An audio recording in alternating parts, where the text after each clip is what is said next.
Hola Madridistas, welcome back to another episode of Let's Be Real podcast. I must say this is a very special episode, very very special indeed. Um, we have our honorary member. I must say at this point, Steve back in the building.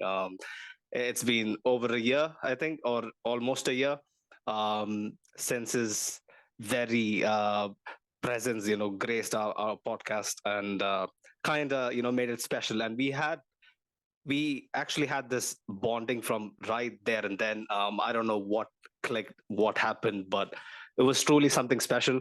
And yeah, without further ado, Steve, I'm gonna come to you and ask you, how are you doing? How are you feeling?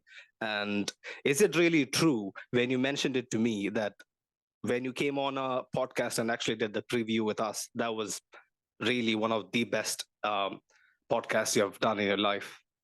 Yeah, no, listen, I'm glad to be back. No, I was telling the truth. I don't know what it was. I just enjoyed myself.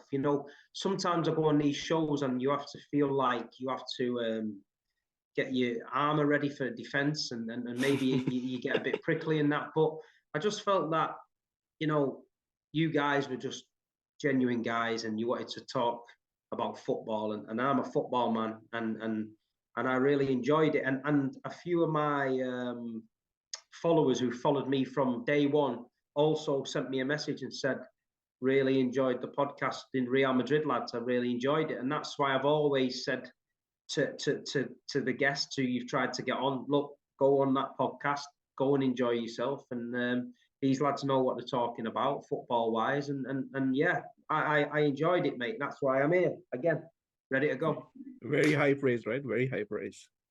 It absolutely is. Before we go on to the rest of the panel, I would also like to remind our listeners the amount of times that I text Steve on a month-to-month basis is mad. Because if it was anyone else, they would have just flipped and said, you know what, I don't have time for this. But Steve always finds time for me, no matter where, no matter when, no matter what the reason is. And yeah, man, forever grateful for all the brotherly love and support that you've shown to us from day one. And also, I would like to remind the listeners that this man is actually the real community man. It's not Grizz. Grizz is the fake community man. Steve is the actual community man. He actually brought us together as well. He was one of the biggest reasons we are back seeing Hockey after a short hiatus. We put our differences to the side and we actually, got back together. So yeah, Steve is also a big reason why so many great things have happened to this podcast, man. On that note, Hoke, welcome back again. It's been a while. It's been a while. Caught up in life, caught up in stuff. How has it been? Yeah, A I short know. break. It's been great to be back, right? Because it's been a while since we did the podcast together, and I missed doing this podcast when I wasn't online. So I'm back here. When you guys reached out to me, you and Farouk, it was like I was just waiting for the call. That's it. That's it. That's it. That's it. See, Steve made it happen. I'll just say that. But yeah, man, Farouk, how are you feeling? Yeah, man. I mean, what else can you say, man? I mean, as you said, man, Big Steve in the building, and Mo is back as also. It's just I don't know. I don't let me not use that word, but it's gonna be 18 plus. But I mean, it's just I'm excited to be here. Fair enough. Fair enough. Fair enough. Right, Steve. So I had this notion that last year's preview was a little too friendly. We were kind of getting to know each other. But now, since we are like family almost, I must stress family, this might be a little more spicy. And Steve, you know how much we love you, right? So whatever I say from here on in must be strictly considered within the realms of this podcast. No problem. Solely. No problem. Yeah. So the leader of the Sharks, Aquaman, whatever, you have been doing your thing. You have been intimidating people, like talking your talk on AFTV, on the Big Six whenever you come on. You've been doing your rounds ever since, the February tie against Arsenal. Last year, it was Liverpool. The year before, it was Liverpool. Liverpool, the juggernaut is finished. We finished them off,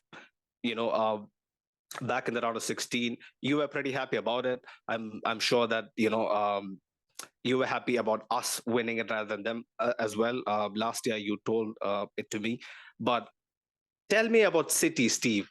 No matter who the opponent is that you come up against, especially in the league title, you guys have a knack for winning it and leading it and chasing whoever who leads down, you know? Yeah, we just obviously Pep Guardiola, big credit to Pep. He always keeps the team hungry and fresh. I don't know how he manages to keep a team who win the league consistently always hungry, but he does. This season he had a big problem. Well, it was a nice problem. We had Erling Haaland problem where we had to fit him in the team. During the season, he tinkered with it a little bit. We fell behind Arsenal. We wasn't looking as ruthless as we have been. But listen, Man City as a club, we know what we need to do. And we know that when we get to that last 10 games of the season, we need to be right on the tail. And if we can get on the tail, the pressure gets that intense. If we can crank it up as fans, like I'm doing, and Pep cranks it up on the pitch, we just get the job done. So it was a matter of making sure we were there or thereabouts. Big Erling has had the most unbelievable season you can ever imagine from a new signing at 22 to come to the Premier League, and we beat the record, and all the top names that have played in the Premier League don't get near him. He's been fantastic. We're playing with a flat back four of all centre backs, so no full backs, are all centre backs. John Stone's going into midfield. So Pep's got to take the credit for this season and the way we're going at the minute. I'm going to take the credit for the Sharks and intimidating Arsenal. So I'm taking the credit for that. No, we're listen. You guys support Real Madrid. You're the same. You've done it in your league for years. You do it in Europe. It's different. We're just starting on our journey, and we're just domestically we're starting to become ruthless and a machine. And our European adventures have always ended in a bad way. So this season it won't end in a bad way. This season I'm here. We're ready for it. And we're ready to go, man. Right. If I might say, although I disagree on the, European season thing a bit, but I guess we all have to admire how City have, chased down teams, over the years. It's not just this season; they even did that last season, and I guess they've been winning like this would be fourth title in 5 years or something. This will be 5 and 6. 5 and 6. You see, so that consistency and that ability to chase down teams, I think that has to be something that you just marvel at, because that's not something I see from every team. Most teams would crumble under the pressure. It's a mentality. It's a mentality thing. And you spoke about Liverpool before. Liverpool finished the season with 97 points the other year and came second. They lost one game, came second. That tells you the levels that Manchester City are taking these title races to. And I think this season's Liverpool team, I think they had the hearts and soul destroyed by Pep Guardiola and the team last year. I believe that they looked at it and thought, no matter what we do this season, we can't get past them. They're just relentless. And I think that what you did to us in the Champions League hurt us this season early doors. I think we were still having we're feeling sorry for ourselves a little bit about it, because I'm not being funny. What happened at the Bernabeu? What happened at the Etihad? We won the game at the Etihad and we left the door open. We should have finished you off. But we had Gabriel Jesus, Raheem Sterling, people like this missing chances. We could have gone to the Bernabeu 6-3 with a better lead. With a better lead. I still remember. And then you think to yourself, you've got a chance. But we went there. We played superbly well. But the second Kyle Walker goes off injured, it's game over when Fernandinho's got to come on against Vinicius. We needed to hold on. We didn't quite have the experience to do it. And then I was with my friend Daps. Do you know Daps, the other podcaster? And when Real Madrid scored that goal late on, there's something happened in that stadium that I've only ever seen happen one other place in Anfield, where people don't associate Real Madrid fans as intimidating and as I don't hostile necessarily. Yes. But I tell you what, I've got goosebumps now on my arm. Look at my arm. My hairs are standing up on my arm, see? Because I'm talking about it, yeah? It went off, mate. And I mean, it went off in a mad way. And it was just like that song that you guys sing. And then I knew then, I thought, shit. I thought, we're in big trouble here now. We put this right up. And yeah, I said it to Grizz Khan. With 1 minute to go, I was thinking about croissants and coffee under the Eiffel Tower. With 2 minutes to go, I was thinking of Blackpool with the kids. So that's what Real Madrid can do. That's what Real Madrid can do to you, man. When you let them in like that. But yeah, since we're on the topic, go on, Farouk. Yeah, actually, Steve, I just want to ask you, a question. Being you've been, a fan forever and ever of City. As you mentioned about this mentality thing, like actually, if Sinead can remember in the previous weeks also, with the title race with Arsenal, Sinead was actually saying like, City of the past 5-6 years, they kind of seem like, when a team is when they're chasing a team or when the team is chasing them down, that's when they enjoy football the most. That's when they actually come to the forefront. So I'm actually just wondering, from a fan perspective, like you've been there, as you said, at Ellen Road, at the old, City ground, and till now. And so like, how was that shift in mentality for you as a fan? Like how I don't know, like how do you guys feel like? You meant how do you guys main arrive? road, yeah? Yeah, You meant main road. There used to be a saying, typical City. So if anyone can mess anything up or fuck anything up, Manchester I've heard City that a could lot. do it. We could be looking like the best team in the world and go down. It's been in Man City's history, and the mentality was always that, where it was always poor City and we'll never do anything. And then when the Sheikh Mansour came in and Guardiola, Mancini, and all that, changing the narrative and the mentality to winning, we as fans had to realise that we had to change. We had to change our outlook. We can't keep thinking, typical City, because we want typical City. We were different. And especially me, some fans on rival channels say, Big Steve's arrogant. And I say, I can't be arrogant in what I've watched. I'm not arrogant. I'm confident. There's a difference. I'm confident in this team. If I can't go to a stadium anywhere in the world with Pep Guardiola as the manager, Kevin De Bruyne, Erling Haaland, Ruben Diaz, Riyad Mahrez, Jack Grealish, if I can't go and to a stadium and be confident in my team, then I might as well not watch football. But on that note, Steve, very good point. I can't fault you for that. Nobody's going to fault you for that. But I guess people just find reasons to,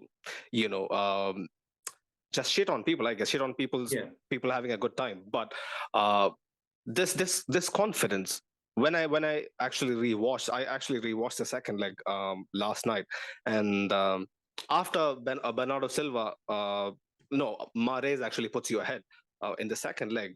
There was a sense of calmness and ease about the way how City dealt with it.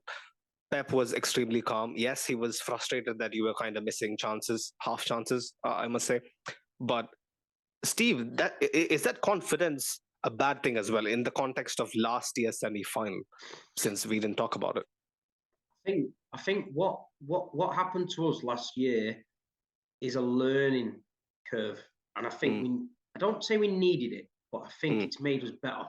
I think it's made us a better team, because there's certain people now will think, hold on a minute, we can't let these guys off the hook. And we've got a striker now that he doesn't need 7 chances, he needs 1. It's in. Do you know what I mean? And that's the difference. If we create the chances, and people underestimate that the second leg is at the Etihad, they're so important. So important, because the Etihad Stadium, I think we've gone 27 undefeated in the Champions League there. The crowd is getting right behind them. It's intimidating. Bayern Munich couldn't handle it. They didn't know what I did. And Leipzig came, got it for 7. You know what I mean? So I think it helps us a bit that we can go to the Bernabeu now and say, right, Pep's got to make a decision. Do we go to the Bernabeu and try and go toe-to-toe and go a bit gung-ho and try and win, but could get caught out? Or do we go there and relax? What I would do, I'd go to the Bernabeu, relax, and say to Real Madrid, right, you're at home, you come at us. And if you come at us like what Arsenal did the other night at the Etihad, they came pressing like mad. You guys played through them. Edison did the long ball. Erling Haaland brought it down. Kevin De Bruyne, 3 touches in the back of the net. Bayern Munich, they pressed us like mad. 3 touches. John Stones, Kevin De Bruyne, Haaland net. 3 touches in the net. So last season we couldn't play like that.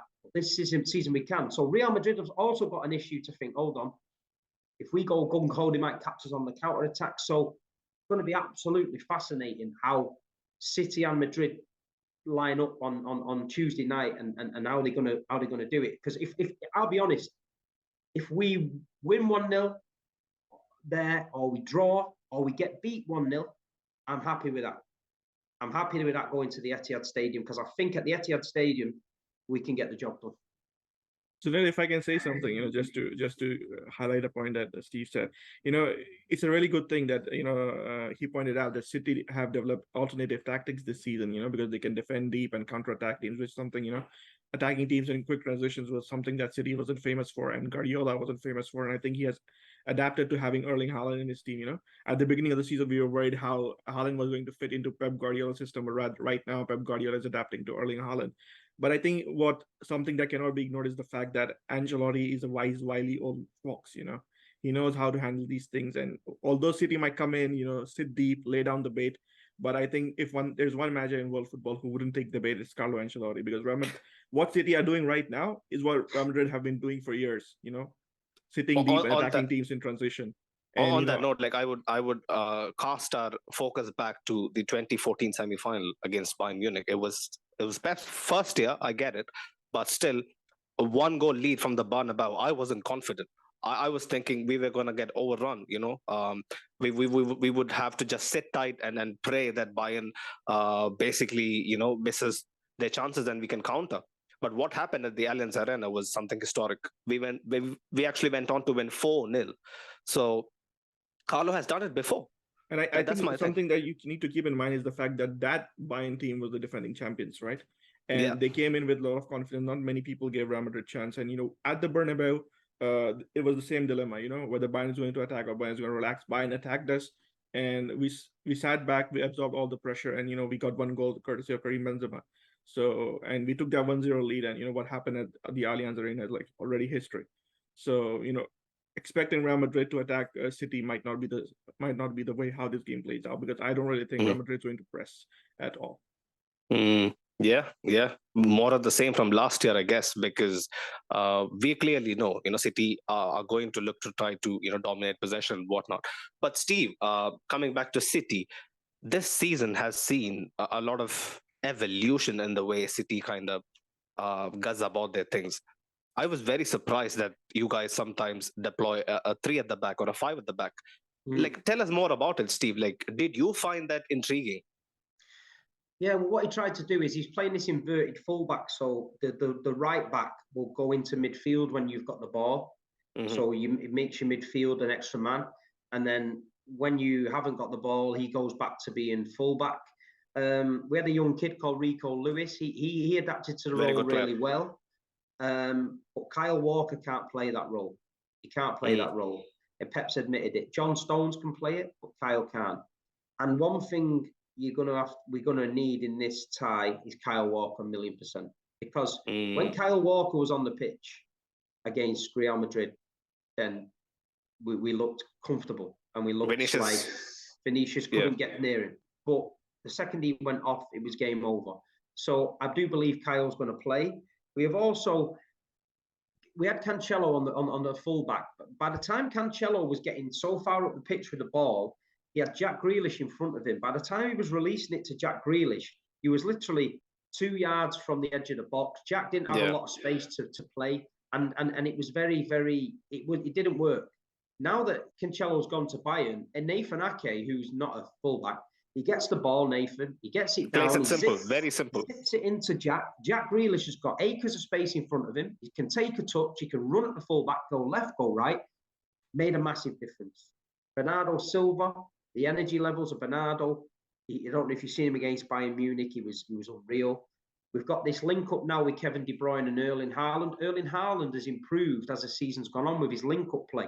They said he can't play and he doesn't get involved in the game. I don't understand, Steve. I don't understand these British, these English, not British, these English content creators, people who go on Sky Sports and whatnot, how they can say that Haaland is going to struggle to get 20 goals a season because he can't basically link up. Because what it is, Sinead, the Manchester City, they don't want to hear it. They don't want to believe it. Manchester City this season are the only team now that's getting judged by a treble. So apparently if we don't win the treble, which has only been done one in history in England, if we don't win a treble, it's been a bad season, which is a load of nonsense. And Erling Haaland, they said yesterday, yeah, he's broke the record, but if he played for Tottenham Hotspur, he wouldn't get 20 goals. And it's like, why? Why is he people talking about that? Just say, well done, Erling Haaland. You've done a brilliant job. And you know what I mean? But listen, you know, we don't listen to people that talk shit. This is why we're on a good podcast and we're talking football. But what you said is right. Pep's made a couple of little changes as the season's gone on, and it's worked and it's got us in a good position. If we'd have had this conversation just after Christmas, I'd have been telling you that we wasn't firing on all cylinders and it was looking very... Yeah. Erling Haaland was going 25 to 30 minutes in the game with not one touch. And that was the problem. And also, this is something you got to think about. Thierry Henry did a show on Sky, and he said, Erling Haaland's making these fantastic runs, and the fans are moaning when Rodri or Mahrez can't give him the ball. But Thierry Henry said, Erling Haaland has to learn which players can play which pass, because not every player can do a Kevin De Bruyne pass. So if Kevin De Bruyne gets the ball and Haaland runs anywhere, he knows Kevin will find him. If Rodri gets the ball, who's naturally defensive, he knows he has to come short because Rodri can't find that pass. And that's what Erling's done. He's twigged it. If Mahrez gets the ball, don't run near post because he's going to come inside. If Jack gets the ball, go back post because he's going to go back. If De Bruyne gets it, go left, go right. And all of a sudden now, it's looking very, very fluid at the top. But in the beginning of the season, middle of the season, it started to look a little bit disjointed. And then that's when people said Erling Haaland made us worse. Can you believe that? It's so nonsensical, you know, especially people who actually watch football say such crap. But it was always going to take a little bit of transition time, you know, basically coming into a team that played without a recognized number 9. It was always going to take a little bit of time. But Haaland has surely clicked, and you know, like the numbers he has been actually putting up is borderline insane. But talk to me about Stones, Steve. Like, I remember last year, even a couple of years back, people didn't really rave about John Stones and his capability as an elite Premier League centre back or a European centre back. But how has he actually transformed his role within the setup? I think a lot of it was to do with his personal life. I think in his personal life, he had a lot of issues. I think he'd split up with his wife, and I don't think he was living the greatest life outside of the football pitch. And then I think he had an ultimatum. Basically, you knuckle down and you try and play for the best team in Europe at the time. Obviously yourself, or City, or you go and find another club. And I think he just knuckled down. I think Pep put his arm around him, talked him through it, and then all of a sudden he's become like a cult hero at Manchester City. The fans sing his name. The King of the North, Johnny Stones. He can play centre-back, he can play right-back, he can play centre midfield. And yeah, it's a credit to the man. Instead of sulking and saying, oh, it didn't go well at me at Man City and I don't really play every week, he thought, you know what, I'm going to give it my best. And he deserves it. And at the minute, he's one of the best centre-backs, full-backs, DM midfielders in the world. And he works well in our system. 100%. Okay, on that note, yeah, like I don't know if you have watched City enough, but Stones coming into midfield certainly adds a new dimension to City. And how do you think that we can actually diversify it a bit more? Or do you think that we are going to go back to the roots that actually won us the double last year? For me personally, I think there's a good thing about Stones going into midfield. It has revived an old tactic.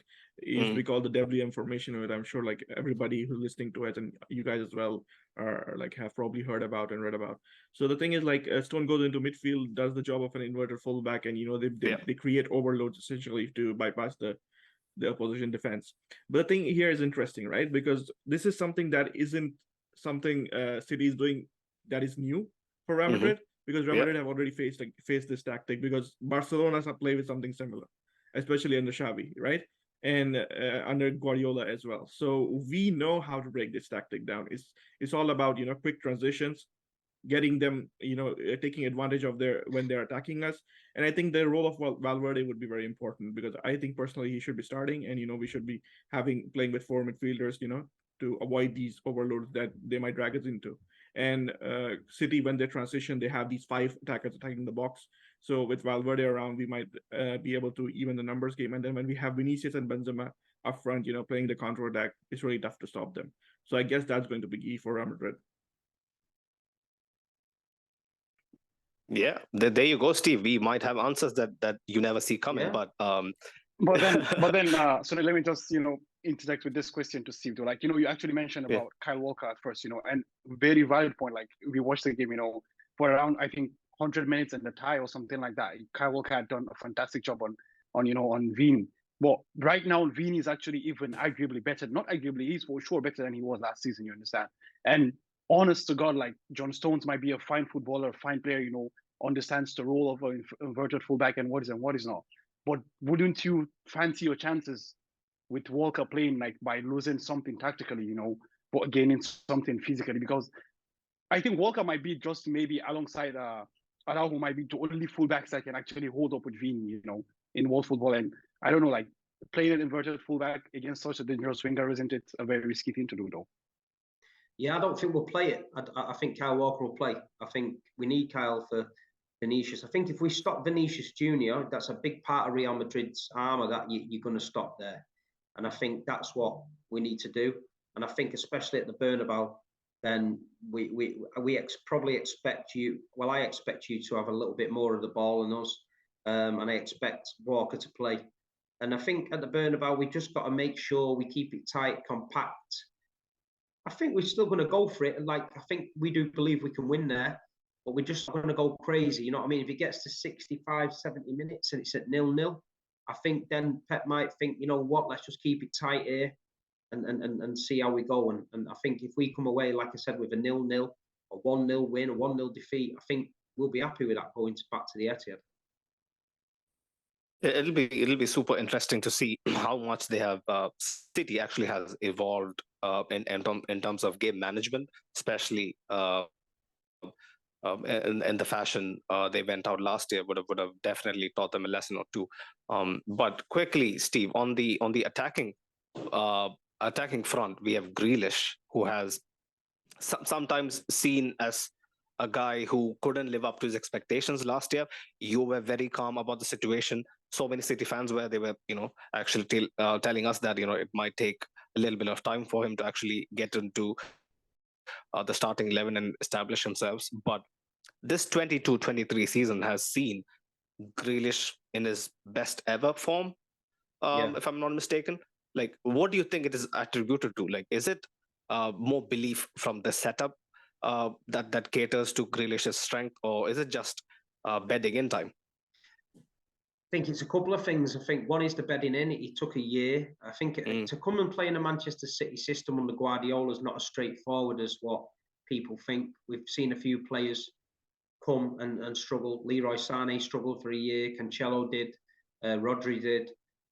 So it's not, we knew what, the reason Pep kept playing him is because he knew he needed the time. And to come from Aston Villa to Manchester City, where at Aston Villa you're a big fish in a small pond and everybody does everything you do, to come to Man City where you've got to dance to a different tune. You guys must get it all the time at Real Madrid. People come in signings and they're big in their own right, but they come to Real Madrid and it's like a bit daunting. And then this season, the soon as Cancelo was out the side, I think Nathan Ake makes Jack Grealish a better player. And I think it just works. And Jack's confidence is sky high. He's leading a better life, I believe. I think he's knocking about with Erling Haaland, and he's eating cow meat and wearing orange sunglasses and going to bed early. So he's learning, man. He's learning. So he's becoming a better player. He's on the milk cartons, if I'm not mistaken. He's on the milk cartons, yeah, and eating grass and whatever else they eat, them Norwegians. He's doing all that. Right. I still remember, like, in the second leg, Grealish had like a couple of good chances. Like, if not for Mendy and Thibaut, like, we could have seen a very different outcome. But fortunately for us, the heritage gods. Steve, do you believe in the heritage gods? When Chris Khan told me about the heritage gods, I didn't believe it because Chris Khan's full of shit. But when you boys tell me about the heritage gods, I believe it because I've seen it with my own eyes. Fair enough. See, that's a very humble thing, Like, I don't think Steve can be this humble, ever again. But we are fortunate to see it firsthand. You've got to respect it. It's like when I came out the ground, they kept us in for hours, man. And I came out the ground. I thought at least there'll be nobody there. and I can just go back to my hotel. And so I came out the ground. There were fucking thousands of Real Madrid fans waiting for us outside, all with horns and fireworks and all taking the piss and that. And I thought, well, this is what it is. I thought, this is character building, man. It's character building. So I just took it on the chin. But this is why Big Steve's coming back, going to Madrid on Sunday. We've got the Sharks with us and that, and we're ready to go, man. Fair enough, man. Fair enough. You got to admire the spirit. Got to keep Absolutely. the spirits up, man. Yeah. You got to. We're a good bunch of Man City supporters. We get a lot of stick, but we know we've got a special side, and we're enjoying it, man. You know what I mean? To come from where I came from, watching Man City and in the second division, and was tough to take at times, but. You know, one day I used to think, one day maybe we'll get into Europe or we do this. And I'm on a fantastic journey. And I say it to my missus all the time. She moans like, oh, you're going there again. I've been to 50 games this season, home and away in Europe. I've been to Seville, Copenhagen, Leipzig, Dortmund, Bayern Munich. I'm going to Madrid. It cost me a fortune, but I don't drink any alcohol anymore. I've not drank for 3 years. I'm living a clean life, so that I can go and watch my football team all over the world. And it's worth every sacrifice to do That's that. super surprising, because I used to always think, watching your stories, you know, Steve, that you used to be like, I thought you were like super sloshed No, every now never. and then. Never. But it's surprising that, you know, like No. you have See, I get great fun in filming everybody who is now sloshed. It's great. right, So for 3 years, right. you know, and then I get a lot of young lads that I have to put to bed. People that are fall asleep. People have lost their passport. People lost their money. I'm like the Manchester City man of the people. I'm there to help everyone out. But I wake up in Madrid and I'm super fresh. I go and have a nice coffee in the square. I have a walk around the Bernabeu. I must walk around that Bernabeu 100 times. It's just a bit of a fascination with me. I like to feel it. You know what I mean? I like to feel the ground and see how it's moving and that. And it's yeah. Yeah, there might be some changes this time around. If you see this bald guy walking around the Etihad walking around the Bernabeu every day, it's not a weirdo. It's just me. Steve, I must actually ask you for a favor. Yeah, like once the Champions League anthem and the Real Madrid anthem plays, if you can actually get us like a 30-second footage, you know, it'll be great. I'll do it, mate. Yeah, I'll film it for you. No problem. Thank you so much. Yeah, just something that crossed my mind. I've got it on my phone from last year, but I'll find it for you. Great. You see, this is how humble this guy is, you know. Who? Steve. No problem, mate. Yeah, no, I'll help anyone out, man. Like you guys, I mean, where do you guys live? Are you far away? I live in Canada. I live in the US, and Farouk is in, you know, everywhere. Turkey. You're all over the place. You need to get to the Bernabeu one day. You need to get there, guys. That's the dream. That's the dream. Very soon, especially with the reconstruction of the new Bernabeu. There's a guy from the Chicago Manchester City supporters, and he flew to London for 8 hours to watch City v Arsenal. I met him there, and he had a backpack, and he flew from Chicago to London. He watched Man City Arsenal, then he went back to the airport and he flew back to Chicago. Then he flew to Bayern Munich last game, and he's flying to Madrid next game. He works for United Airlines, so he gets the flights for okay. Fair point. But fair play, man. Anyone that's flying from Chicago to London for 8 hours and then going home, he deserves respect. But honestly, for me, like it's cheaper to actually go to Spain, watch Madrid, and come back rather than watching my local team play. So there you go. Wow. The tickets here. I wouldn't say that. I wouldn't say that. Yeah, the hassle is too much. But we'll get to a point somewhere where we are of the similar age of Steve. I don't know. I'm not going to go into Steve's age and ask him how old is he. But 41, Dave. 41. So it's not far away. We are hitting 30s very soon, Steve. So you know, like it's not that far away. But coming back to reality, Steve, about Akanji. Like, see, I've seen some Dortmund games, and I've heard from some Dortmund fans that Akanji is nothing special. Like he was a steady Eddie guy, but in the City system, he seems to be thriving and in multiple positions as well. Like, can you say like how 15 million? If I may just say this, Sunil is channeling his inner Graham Souness, you know, with the steady eddies and stuff. Steady Eddie's, yeah. No, My bad. you are right. He is a steady Eddie, and he's one thing with Akanji. He's had a fantastic season, brilliant, and 15 million euros, whatever it was, is a bargain. But I think when he plays with Ruben Diaz talks to him all game, pulls him in alongside him, tells him where he is on the field, lets him know. And I think with Ruben, telling him, what's that noise? Oh, yeah, someone drilling downstairs. Just give me a second. My bad. No worries. It's I think with Ruben, he talks him through it a lot. So he plays well. I've seen him go centre back with John Stones a couple of times, and Stones sort of just doesn't say much to him, and he can get a bit lost. So I just think it's a case of him. He probably needed a fresh start from Dortmund. He probably didn't expect to get a move to Man City. He's got one. So yeah, he's doing well. Akanji, he's surprised everybody at City with this season. You know, that he's playing. So yeah, it's crazy. I think you can never underrate, you know, the defensive partnership that happens around. You know, I think this is something we saw with PK and Carlos Puyol as well. You know, when PK used to play with Puyol, he was a completely different defender as compared to when he plays without Puyol. You know, Puyol will just like keep his head in the game. You know, keep his concentration and I think it's something similar with Alaba and Militao. I think Farouk can talk more about it, but you know, Militao when he's not playing without Alaba, it's like a totally different kettle of fish. You know, he's totally lost, and I think Ancelotti even said it in the press after last game. You know, Militao needs to wake up. He's sleeping. Well, actually, Steve, I actually have something about, you know, the whole Akanji situation. I think we discussed it with Sunaid a lot on either our post games or whatever. I actually think the good thing about City is that I think it's not about the individual. Rather, obviously like Ruben Diaz, you can't say anything about Ruben Diaz, you understand. But, you know, every year it's like, you know, there's always this standout City center back. But I kind of think like, you know, it's more about the whole defensive shape, the whole system that City has, you know, as a team, rather than the individuals. Because with all due respect, I think even if I were to throw, you know, I don't know. Personally, I actually don't find either Stones or Ike as, you know, phenomenal, you know, defenders, you understand? Honestly, Stone is a fantastic footballer, but I don't think he's the best defender out there. But while he plays for City, you know, in that City setup, in that, you know, in the system that they employ, I think he's one of the best center backs, you know, as you said, either fullback, center back, or defensive midfielder in the world. So I think, I don't know, maybe you share the opinion now, but I think it's more about the system than the individual itself, honestly.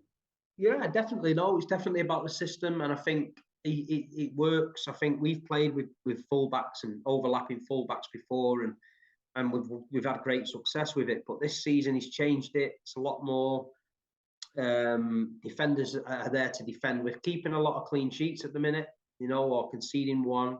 We're doing all right. So Ruben Diaz coming back was massive. He's a leader. He's a talker. He really puts his body on the line for the club. He'll throw himself in front of shots and all that. He's a proper old school centre back, and he's been brilliant coming back. And like you say, the defensive unit, he leads by example. So Akanji's probably looking at him and thinking, yeah. Because I remember Akanji playing for Switzerland and he got his move to Dortmund, and I thought, yeah, he's a good player, he's prospect. And then he just went stale. And then now he's gone to Man City and he's had a bit of a lift, and he's had a great season. And listen, he's played left back, he's played centre back, he's played right back. So last season when we played you, we were basically struggling. We had Emerick Laporte playing with knee injections. We had Fernandinho, a 37-year-old, trying to play in defence. It wasn't good. So we needed a player like him to come in, and he did. We spoiled Fernandino's birthday, if I remember, for the second leg. It was his birthday when he came on. And Fernandinho he tried his best, man. And listen, he tried his best. We did what we did. But we got Emerick Laporte there as well, doesn't play. Emerick Laporte's going to leave at the end of the season. His attitude recently has been horrendous. I went to Fulham at weekend, and the whole team came to the fans to clap. He walked off down the tunnel. But wow. We needed a left back to play the other week when Aki got injured, and he preferred Akanji at left back than Laporte. So Laporte, yeah. Laporte, man. If you don't want to be a part of this team, then, you know, no sad faces, like Pep says. Knuckle down to the end of the season and leave. Simple as that. Don't start walking around with the attitude because it doesn't help anyone. Yeah. Yeah. By the way, Big Before- Steve, how much for Ruben Diaz though? Like the man needs to win some Champions League, so we need to get him in and pity his life and give him at least 1 or 2 of them, man. Listen, I tell you, I've been saying it for a long time. If we win one, it'll be like the number 28 bus. We'll be winning. Yeah, man. 2 I and 3. mean, that's as they said, man. Like the London buses come in badges, bro. But before they come, we become old and go grey hairs. So Ruben Diaz doesn't have that much time, man. He's a mere mortal. He's gonna die eventually. So just give him to us, and you can't bully us anymore, man. You can't bully us anymore. We've got more money than you. We've got more money than you now. Yeah, I've always stated that like fuck the oil clubs, but I love my brother Steve. But yeah, man, City had a problem. I've said this even last year that like compared to PSG, who is a fucking circus, City actually makes good use of their money. They have. It's crazy how people try and compare City and PSG in the same bracket. They're completely different, opposite ends of the scale. One club. We was founded in 1894. Yeah, they was founded City actually in has some history. 1986, right? Yeah. The PSG fans are great. 1970, if I'm not mistaken. Was 1970. Yeah. We've got great supporters. They've got great supporters, but the way they've run the club, we're going to pay 200 million for Neymar. We're going to get Mbappe. We're going to get Sergio Ramos. We're going to get him. We're going to get him. It just looked like it was fantasy football over there. Manchester City's got a structure. We've got an academy that's turning out players. We've got 14, 15 teams around the world that we own on every continent now. We've got a big successful machine running, and now we've got the cherry on the top with Erling Haaland, the superstar, the number 9, and we're run different. They're rioting at the minute. They want Messi out of the club. They want Neymar out of the club. We're happy, man. We're happy over it. Yeah, man. I mean, that's the thing. Honestly, it's so sad. Like for example, Steve, after the game against Arsenal, the first things I saw start to come out is that City is an oil club. It has enormous unlimited resources. But man, like I mean, we've seen this. Even just look at London. Like Chelsea's there, man. Like with all the unlimited resources, and where are they? You have to give credit where it's due. Like City has the resources. Chelsea spent in one window. Exactly. Well, if City has the resources, but hell, like United had the resources with Sir Alex. That's why he was winning. Real Madrid has the resources. That's why we're winning. Bayern Munich literally buys players from every single team in Bundesliga. What you see with Manchester City is we're not a selling club here. We don't sell players that are superstars. They don't come and take them. Sergio Aguero signed for us, and he said it'll be a stepping stone. After 2 years, he will leave and go to Real Madrid or he'll go Barcelona. He stayed for 10 years. Kevin De Bruyne, he's the best midfielder in the world. He'll go Real Madrid. He's been here for nearly 10 years. Fernandinho stayed for 10 years. Yaya Toure, David Silva, all these players. But Erling Haaland will be different, Steve. No, I think so. If Erling Haaland wins us the Champions League, and we sell him for 350 million in 2 years' time, good luck to Erling Haaland. He's done his job. He can move on, and we'll just find the next. We've got Alvarez waiting there. He only cost us 14 million. Do you think he's going to wait for 2 years? In fact, I wanted to talk to you boys because you know that guy that destroyed you the other night for Girona. You know he's one of our guys, don't you?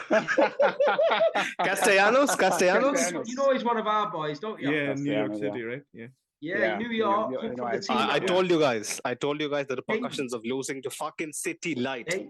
He came from a team in Uruguay, I think, to New York, and then he's gone to Girona. But we can get him if we want. We bring him in. We should have brought him in on a free transfer to play here and score 4. But Steve, do you think Alvarez is gonna stay as long as for 2 years if Haaland is starting ahead of him? I think. Listen, it depends. Alvarez is very young, and he's and City looking after the players, man. They're really looking after him. His whole family is here. Every time I go to an away game on the train, Alvarez's family, they can't speak any English. They're all sat on the train with us. We're all singing songs. They're trying to join in. They're having the best time of their life, man. The son's playing for one of the best teams in the world. He's won the World Cup, and he's happy because Erling can take all the pressure and let's just let Alvarez do his thing. He's had his first season. He scored 15 goals, and then Pep might come up with a system where they both play. So that's my question that I want to pose to you, Steve. That I've seen them play together sometimes. Alvarez coming on in the second half and whatnot, and they seem to do quite well. Do you see that as an actuality, like going forward, starting together? I think he played together on Saturday. They played together at Fulham. Alvarez scored a great goal at Fulham, a 20-30-yard one. But Alvarez is just a young lad. He's very raw. His first touch sometimes can be a bit crazy, and it gets him in trouble, as his second touch then's a tackle.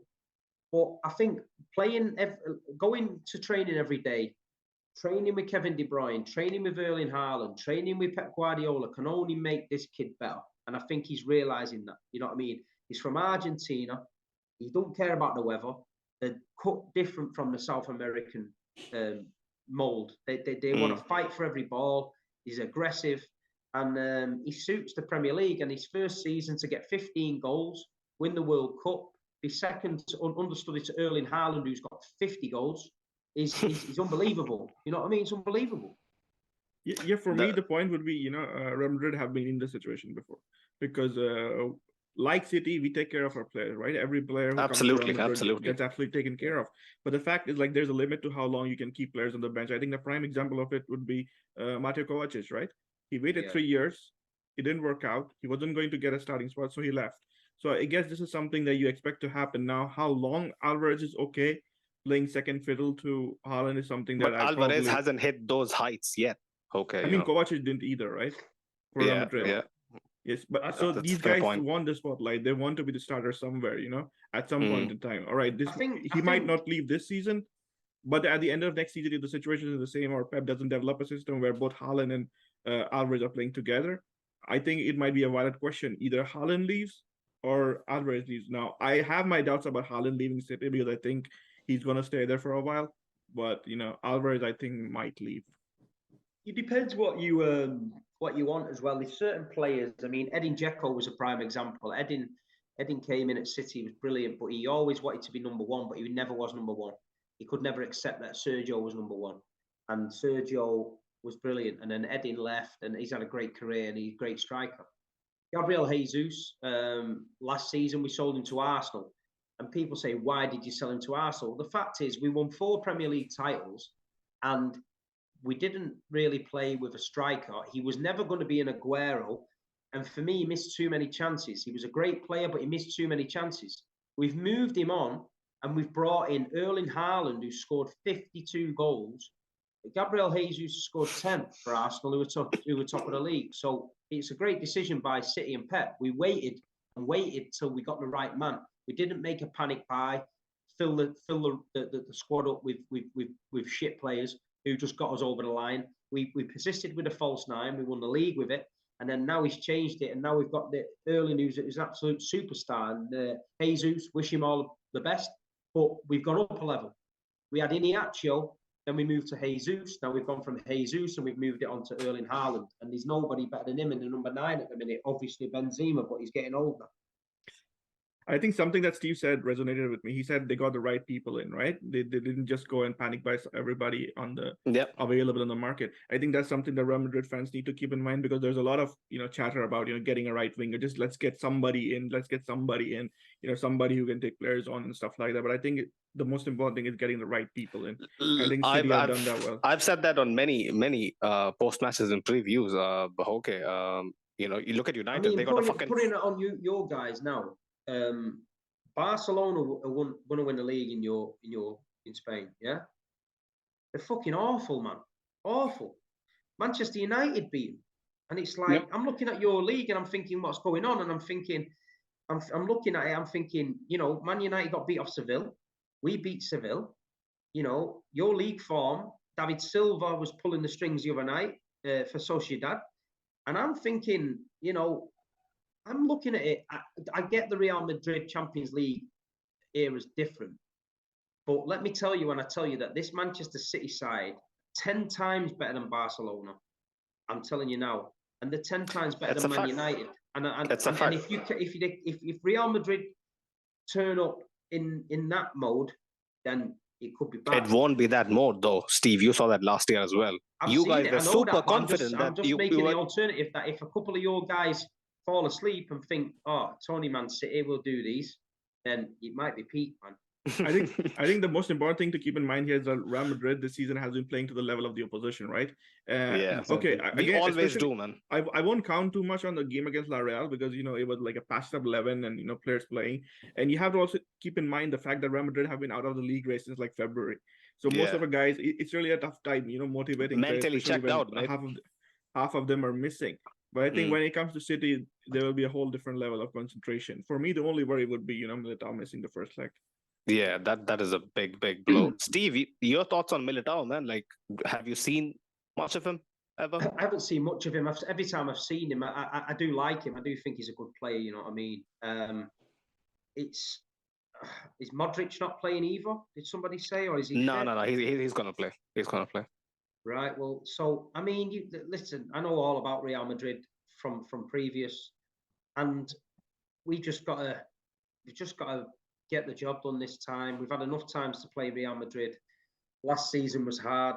I've told you before, I'm still traumatized by it. I was booking my flat in Paris and you ruined my holiday. But you know what, though? I said to my friend last year that, I don't think we was ready for it again.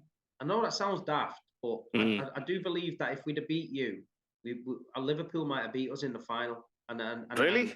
yeah, I I just don't had think that so. feeling. I had that feeling. But we're different this season. When I mean we're different, I'm telling you from a fan that watches him every week. I can feel it in my chest. But Steve, Different. before you go on, isn't your flanks a slightly weak? Somewhere we can capitalize on, because I've seen City concede goals out wide. Yeah. Well, you've got two centre backs playing fullback. If you go down Kyle Walker's side, I don't think you get any joy. I think Kyle will lock that off. The one you've got to try and expose would be Nathan Ake. I mean, Kingsley Coleman for Bayern Munich got round him Yeah, he's several skinned times. him. His hamstrings were going in the end. But I mean, yeah, if I'm Ancelotti, I'm looking at that as the place where I need to go. If I'm Ancelotti, I'm swapping wings. I'm going to play Vinicius on the right, away from Kyle Walker, and just tell him to cut in. That's what I would do as a tactical thing. I'd throw it out there and say, look, start on the right, go at Nathan Ake, cut in, because they can't change Kyle Walker's pace over there. Yeah. You know what I mean? So I'd do that. The midfield battle will be interesting because Rodri is very, very underrated. He's such a powerhouse in the midfield, and he's a big part of what we do.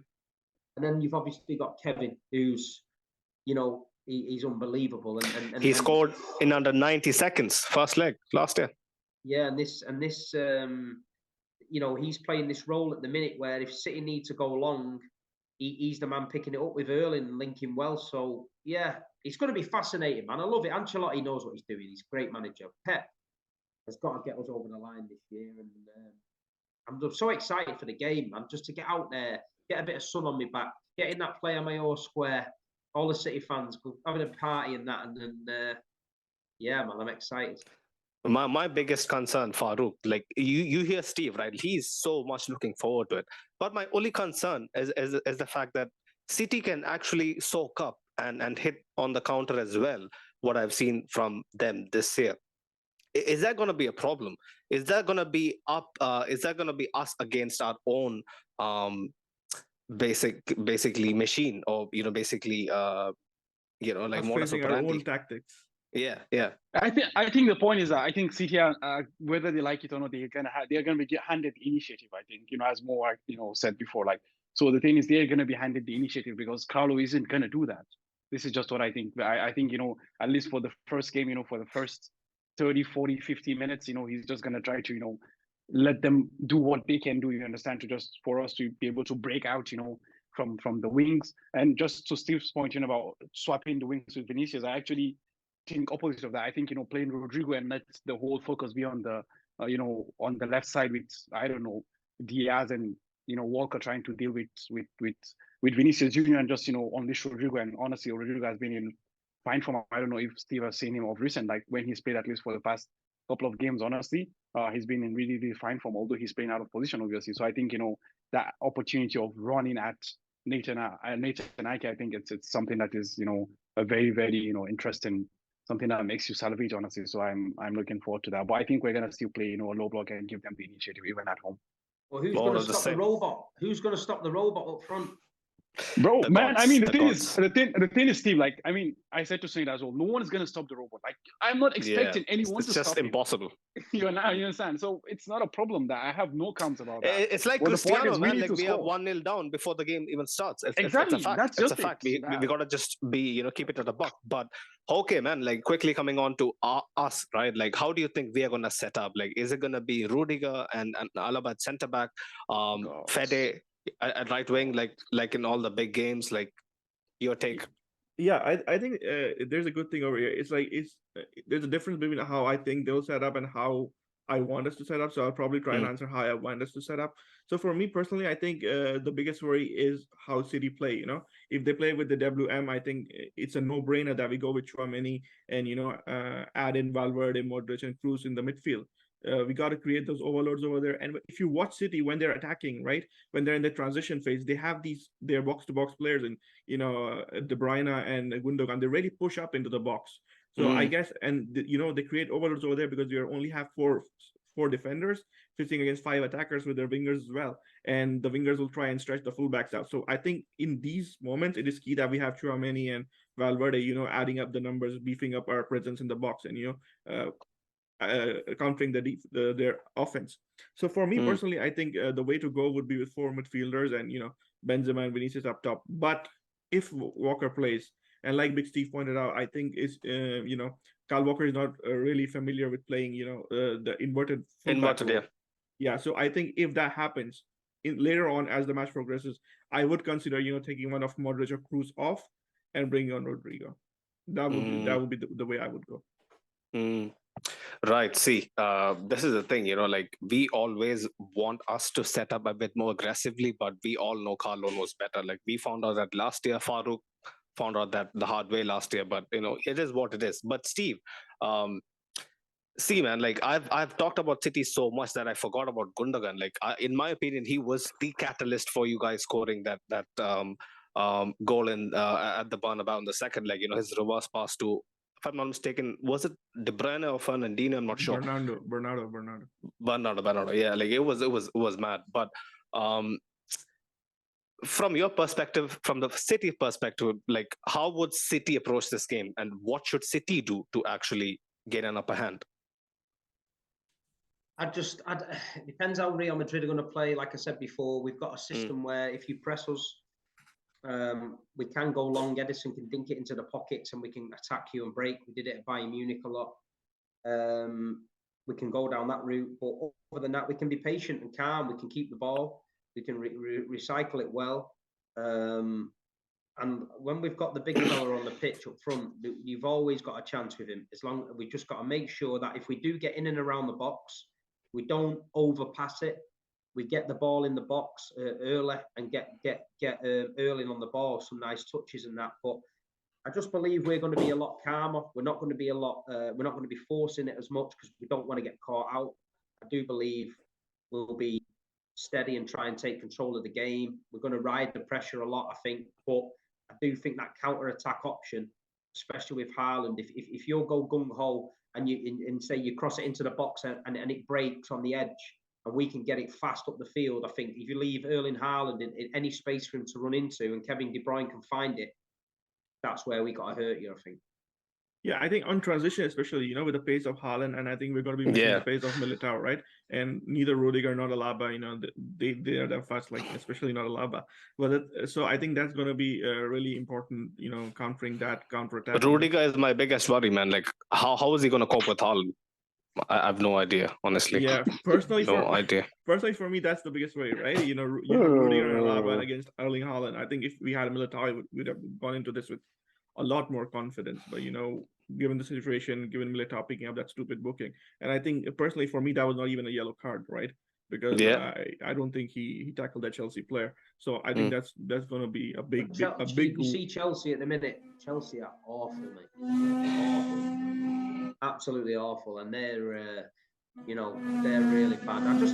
We're confident. I think the British media are talking City up a lot, thinking City's going to do it. Obviously, us as City fans, I know what we're up against. It's the hardest game out there, and we've just got to go and hopefully get it this year. Last year, you done it. Fair play. This year, we need a bit of revenge, in my opinion. Yeah, for me, Yeah, it's just as Pep said, like the point is to win this tournament, you just have to go through us. That's just it, so that's the thing. And as you said, like, that's a good thing, you guys have been there, have done it, have felt what it feels like. So I feel like a lot of, the British pundits, they just rely on what you said earlier. Like, they look at the league and like, oh, but United defeated this Barcelona. How is this team like 1 million points ahead of Real Madrid? So like, that just equals Real Madrid is shit, you understand? So, well, as you said, like, you guys know what it is like, it's different gravy. It's a whole different thing. So, yeah, I mean, I can understand why, the British media is just, hyping City towards this, but it is what it is, man. It's... And we're playing Leeds tomorrow, so Sam Allardyce and his Leeds boys might come and kick us to shit, so we might have a load of injuries. Sam Allardyce was talking the talk, like comparing himself to Pep and Klopp. Fair play to him, man. Like, Big Sam deserves his plaudits, bro. Like, his waistline at least, deserves some plaudits. But Exactly. coming into this game, kind of get to the concluding part of this preview, there is some tension between both the clubs. Like, when I was rewatching the second leg, the way was it Laporte and Modric who had shove off, like in the middle of the pitch after Casemiro brought down KDB or something. So there is a bit of tension, and I think it is only fairly right that Bernardo Silva came with the revenge talks. Can you enlighten us about that? Like, do you think that's a bad idea, Steve? No, I think if the players are thinking that, and I'm definitely thinking that as a fan, so I'm all for it. You know what I mean? I want to be, last year Casemiro should have been sent off for me a few times. He got involved in it. I don't think at the Bernabeu you're ever going to get them decisions, but we just got to learn by it. And listen,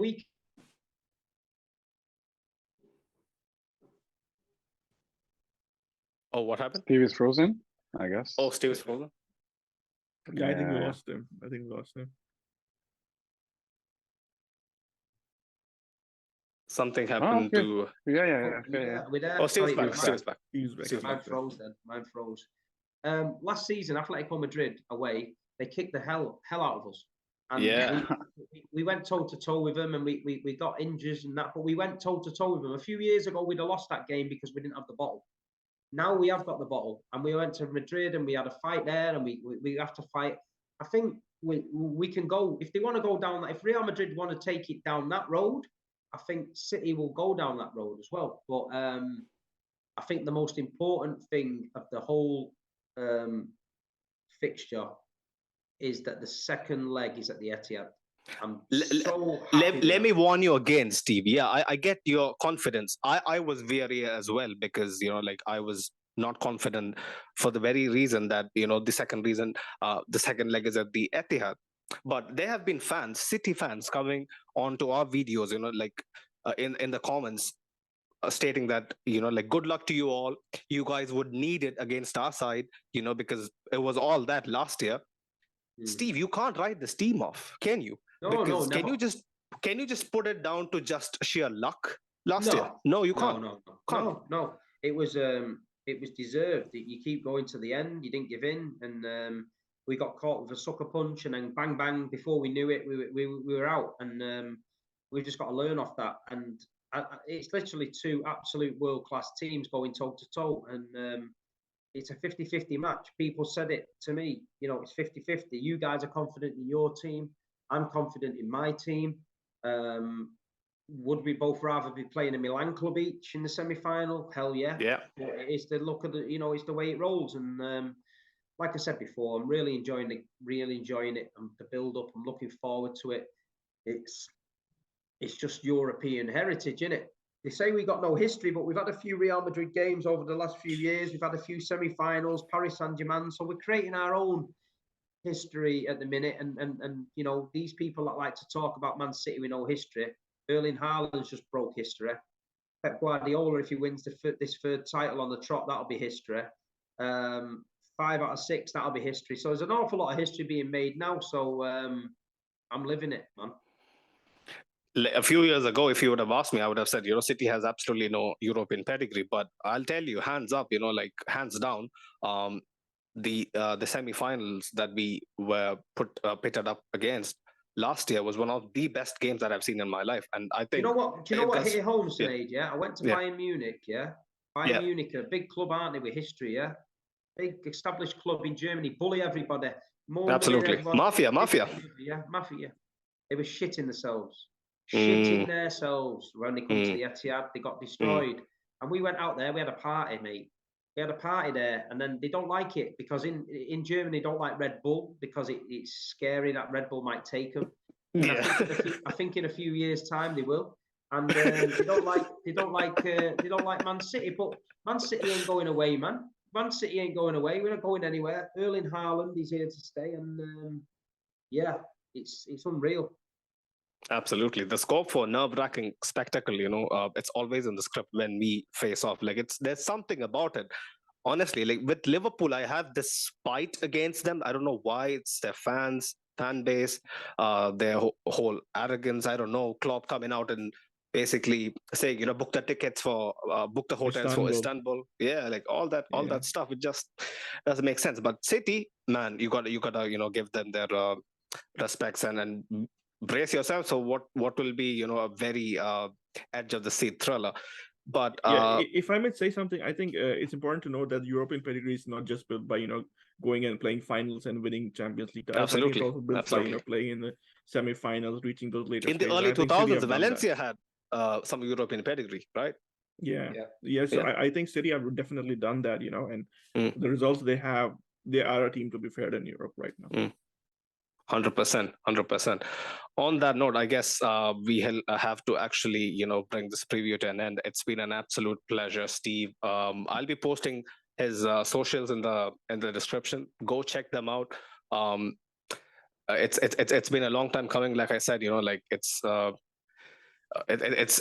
been a while. I hope to do this often, with Steve, but I know how busy he is and whatnot. Hopefully, if we get time, a second leg preview is also on the cards. Fingers crossed for that. No, we'll do it. 100%. We'll do it. Just maybe one of you guys, or maybe why don't you come on my channel for one of them?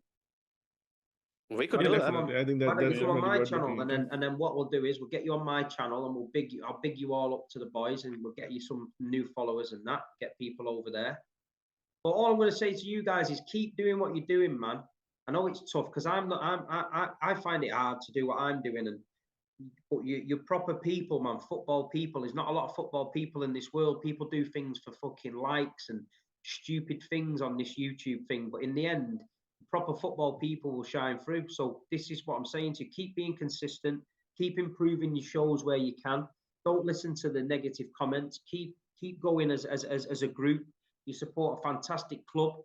Try and make connections with other fans and other people in the clubs and that. And listen, build it up and do something. And then one day, I'm sure we'll all get to a game together at the Etihad, and you can be my guests, and we'll all have a great time in Manchester. Yeah, that'll be the dream. Some good ribs as well. Yeah, Steve. Some good steak. Ribs, steak, whatever you guys want, man. Honestly, when we actually got on Samuel Marston, Steve was the first guy I sent the thumbnail to, and he said, "Wow, that's impressive."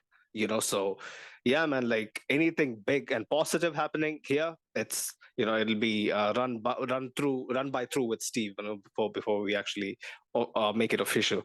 But yeah, man, Farouk and Hoke, it's been a pleasure. It's been a pleasure. One of the biggest games, Yeah, it's always a pleasure to talk to Steve, right? Even last time he was here, it was a fun preview, and this one as well. No, brilliant. It's good, guys. I'm looking forward to it, and pleasure. Thanks for having me on, and I appreciate it. In a bit, Steve, hopefully we'll be talking about the second leg in similar circumstances, not with one team having the edge, hopefully. We'll do a preview. We'll do a preview on your guys' channel, and then I'll line one up for my channel, and we'll get all three of you guys come on mine, and we'll have a bit of fun on there. Let's go. That'll be great. That's good. So on that note, I hope we get the job done, man. Somehow the bun above, take a healthy lead back to the Etihad. That's my only prayer. That's my only prayer. On that note, come on, Ala Madrid. Come on, Ala Madrid.